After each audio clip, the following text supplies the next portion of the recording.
The Nasdaq ended sharply lower on Thursday following a string of record closes as investors rotated out of big tech stocks and into shares of smaller companies. The Dow edged up marginally. The S&P 500 fell, losing about 0.9%, and the tech-heavy Nasdaq plunged roughly 2%.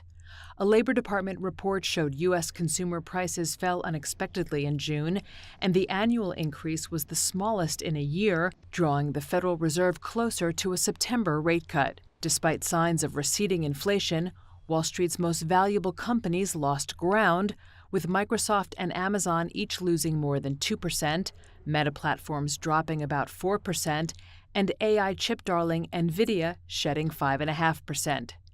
FM Investment CEO Alexander Morris said it's about time that market gains broadened beyond big tech. We needed that capital to find its way beyond 7 or 10 firms in the market. Long term, that wasn't going to be a healthy thing.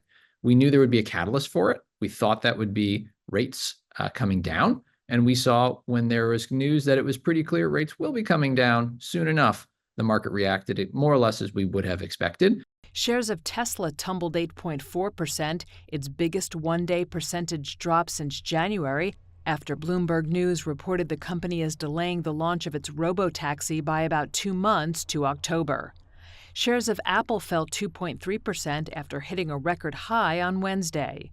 Still, BofA Global Markets raised its price target for Apple, saying it expects strong iPhone sales driven in part by new AI features.